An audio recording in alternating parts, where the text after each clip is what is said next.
नमस्कार दोस्तों, भारत एक सोच देख रहे हैं आप। दोस्तों, देश में किसान आंदोलन भड़का हुआ है। किसानों ने बिगुल फूंक रखा है सरकार के खिलाफ, अपनी मांगों को लेकर, एमएसपी को लेकर। और इन सब के बीच में सत्यपाल मलिक, जिनका बयान आया है, जिन्होंने कई सारी बातें कही हैं, एक के बाद एक सरकार को लेकर उन्होंने तमाम बातें कही हैं। सत्यपाल मलिक बिहार, जम्मू कश्मीर, गोवा, मेघालय के गवर्नर रह चुके हैं, राज्यपाल रह चुके हैं, और उन्होंने कई सारी बड़ी बातें कही हैं। मनोहर लाल खट्टर के लिए उन्होंने क्या कुछ कहा, मोदी सरकार के लिए क्या कुछ कहा, और राकेश टिकैत के लिए उन्होंने क्या कुछ कहा, एक एक करके हम आपको बताने और सुनाने जा रहे हैं। सबसे पहले उन्होंने कहा कि यह आंदोलन कोई अपनी मांगों को लेकर नहीं हो रहा है, बल्कि किसानों का आंदोलन सरकार ने जो वादे किए थे, जो वादे पूरे नहीं किए गए, उनकी वजह से हो रहा है। पिछली बार जब आंदोलन हुआ था तो सरकार ने वादा किया था कि एमएसपी को भी हम लाएंगे, एमएसपी पर विचार होगा और एमएसपी को लागू किया जाएगा, लेकिन वो होता नहीं दिखाई दे रहा है। किसानों को टालना चाहती है सरकार, रोकना चाहती है सरकार, और सरकार की नीयत नहीं है कि वो एमएसपी दें। इस पर उन्होंने तमाम बातें कही, सुनिए। ये आंदोलन जी कोई अपनी मांगे लेके नहीं हो रहा। ये आंदोलन सरकार द्वारा किए गए वायदों को पूरा न करने पे हो रहा है। जब उन्होंने कानून वापस लिए थे तो ये कहा था कि हम एमएसपी भी देंगे, लेकिन एमएसपी देने की उनकी कोई नीयत नहीं। जितने राउंड भी बातचीत के हुए हैं, सरकार की नीयत साफ नहीं है। वो किसानों को टालना चाहते हैं, बहकाना चाहते हैं, प्रोवोक भी करना चाहते हैं कि वो टीयर गैस शेल और इस सब में वो वायलेंस कर दें। लेकिन इस बार किसान दृढ़ प्रतिज्ञ हैं कि वो अपनी बातें मनवा के घर जाएंगे। इसके बाद आगे बढ़ते हैं दोस्तों, और सत्यपाल मलिक ने कहा है कि इस वक्त दुनिया में 9 देशों में किसानों ने प्रदर्शन ना किया हुआ है, प्रदर्शन कर रहे हैं, लेकिन किसी भी देश ने किसानों के साथ ऐसा नहीं किया जैसा कि यहां हो रहा है। ये एक असभ्य सरकार है, और जो अपने ही लोगों पर आंसू गैस के गोले छोड़ रही है, कांटे बिछवा रही है। लेकिन किसान इस बार इनसे आगे हैं, और आप हमें दिल्ली नहीं जाने देंगे, ये बात किसान की तरफ से बोली है सत्यपाल मलिक ने कि आप हमें दिल्ली नहीं जाने दोगे, हम तुम्हें हरियाणा, पंजाब नहीं जाने देंगे। सुनिए। इस वक्त दुनिया में 9 देशों में किसान आंदोलन चल रहे हैं। किसी भी देश में वहाँ की सरकारें किसानों के साथ दुर्व्यवहार नहीं कर रही हैं। ये एक असभ्य सरकार है जो अपने ही लोगों पे ड्रोन से टीयर गैस शेलिंग कर रही है, कांटे बिछाए हुए हैं। लेकिन किसान इनसे आगे हैं। उन्होंने तय कर लिया कि हमें दिल्ली नहीं जाने दोगे, हम आपको चंडीगढ़ और अमृतसर नहीं जाने देंगे।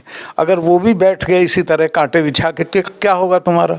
ये गलत रास्ते पे है सरकार। इनको जल्दी से जल्दी बातचीत करके इस मसले को हल करना चाहिए। इसके बाद सत्यपाल मलिक ने केंद्र सरकार पर बड़ा हमला किया है। दोस्तों, सरकार की बदनीयती है, ये बात उनकी तरफ से कही गई है। 2 साल हो गए, सरकार ने कुछ नहीं किया, ये बात उनकी तरफ से कही गई है। सत्यपाल मलिक कह रहे हैं कि सरकार कुछ नहीं कर रही है किसानों के लिए, और उसी का नतीजा है कि किसान जो हैं वो सड़कों पर उतरे हुए हैं। सुनिए। इनकी बदनीयती है। ये हर बार में कह देते हैं कमेटी बना दो। 2 साल हो गए, इन्होंने आज तक कुछ नहीं किया। कमेटी बना के क्या करेंगे? और एक कमेटी इन्होंने बनाई थी, उसका चेयरमैन उस आदमी को बनाया था जिसने 4 कानून लागू किए थे, सेक्रेटरी एग्रीकल्चर। तो इनकी नीयत ही ठीक नहीं है। अब आ जाते हैं दोस्तों सत्यपाल मलिक के उस बयान पर, जिसमें उन्होंने हरियाणा की सरकार पर, हरियाणा के मुख्यमंत्री पर निशाना साधा। उन्होंने बड़ा बयान दिया। हरियाणा के मुख्यमंत्री दिल्ली से पूछे बिना पेशाब करने भी नहीं जाते, ये बात उनकी तरफ से कही गई। ये सब दिल्ली के इशारे पर हो रहा है। ये बात कही गई है कि दिल्ली से सब कुछ ऑपरेट हो रहा है। किसानों के लिए जो कुछ किया जा रहा है, किसानों के खिलाफ जो कुछ किया जा रहा है, वो सब दिल्ली से इंस्ट्रक्शन दिए जा रहे हैं, निर्देश दिए जा रहे हैं। देखिए, हरियाणा का चीफ मिनिस्टर दिल्ली के इशारे के बिना पेशाब करने नहीं जाता है। जो दिल्ली कहती है वो करता। उसके यहाँ क्या दिक्कत है?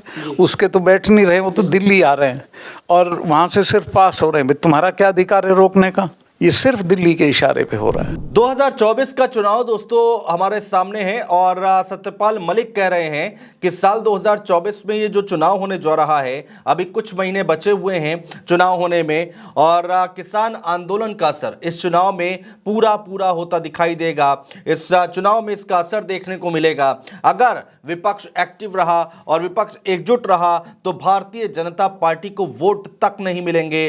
बड़ा बयान दिया यहां पर सत्यपाल सत्यपाल मलिक ने मोदी सरकार के खिलाफ, सुनिए। सही सोचते होंगे लेकिन उन्हें पता नहीं है, तब जाएंगे जब वो चले जाएंगे। इसमें अपोजिशन के रवैये पे निर्भर है।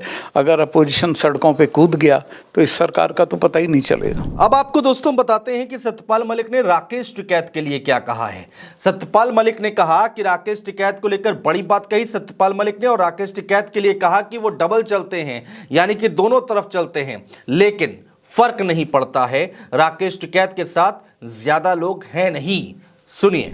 डबल करते हैं शुरू से, उससे कोई फर्क नहीं पड़ता। राकेश टिकैत के साथ ज्यादा लोग नहीं हैं। दोस्तों सत्यपाल मलिक कह रहे हैं कि अब अलग अलग जगहों से, अलग अलग राज्यों से जो किसान हैं वो इकट्ठा होना शुरू हो गए हैं और अलग अलग राज्य से लोग आ रहे हैं, यानी कि ये आंदोलन और भी ज्यादा बड़ा हो सकता है अगर यहां पर बातचीत नहीं हुई या बीच का रास्ता नहीं निकाला गया तो। अब सब जगह से लोग आ रहे हैं। राजस्थान के लोग गए कुरुक्षेत्र में, इसी तरह से मध्य प्रदेश में गिरफ्तारियां हुई हैं। सब जगह किसान चल रहा है दिल्ली के लिए। ये आपके लोग हैं, आपके दुश्मन नहीं हैं। आप जल्दी से जल्दी बातचीत करके, इनकी कोई नई मांग नहीं है, वो मांग है जो आपने प्रॉमिस किया था दिन, इनकी मांग मान लीजिए और मसले को हल करिए। दोस्तों मोदी सरकार के लिए सत्यपाल मलिक कहते हैं कि सरकार ये बताना चाहती है कि आप कौन हैं, बातचीत में उलझाना चाहती है, इनकी मंशा साफ नहीं है, यानी कि उनको जो करना है वो करके रहेंगे, यानी सरकार को जो करना है वो करती रहेगी, आपकी तरफ ध्यान नहीं दिया जाएगा। आप हैं कौन? आप सत्यपाल मलिक कह रहे हैं कि यहां पर सरकार की मंशा साफ नहीं है और बातचीत करते करते करते करते सरकार किसानों को उलझाना चाहती है, सुनिए। और सरकार ये साबित करना चाहती है कि हेल विद यू, हम कोई परवाह नहीं करते हैं। बातचीत में उलझाना चाहते हैं इनको। हर बातचीत में वो कहते हैं कि कमेटी बना देंगे, देख लेंगे। 1 मिनट का है फैसला, जो सवाल है उसकी नियत ही नहीं है करने की। दोस्तों सत्यपाल मलिक कह रहे हैं, एक बड़ा बयान उन्होंने दिया है। आखिर में जब इंटरव्यू के आखिर में हम पहुंचे तो उन्होंने साफ किया कि अगर ऐसे ही किसानों का आंदोलन चलता रहा, उनकी मांगें नहीं मानी गई, बातचीत नहीं हुई या कोई रास्ता नहीं निकला, तो सत्यपाल मलिक खुद किसानों के साथ धरने पर बैठ जाएंगे, किसानों के साथ, उनके साथ सड़कों पर बैठेंगे सत्यपाल मलिक, सुनिए। कि अगर इनके ऊपर गोली चली, जाती हुई और ज़रूरत हुई तो मैं भी इनके साथ बैठूंगा, वहां बैठ जाऊंगा जाके। जहां ये बैठेंगे मैं वहीं बैठ जाऊंगा। तो सुना दोस्तों आपने सत्यपाल मलिक ने क्या कुछ कहा है, और किसानों को लेकर उन्होंने मोदी सरकार को जमकर घेरा है। हमेशा से देखा गया है सत्यपाल मलिक मोदी सरकार के खिलाफ जमकर बोलते हैं। कई सारे बड़े आरोप भी उन्होंने मोदी सरकार पर लगाए हैं और एक बार फिर से किसानों को लेकर, किसानों के मुद्दों को लेकर, एमएसपी को लेकर उन्होंने केंद्र सरकार पर बड़ा हमला किया है। दोस्तों बहुत शुक्रिया।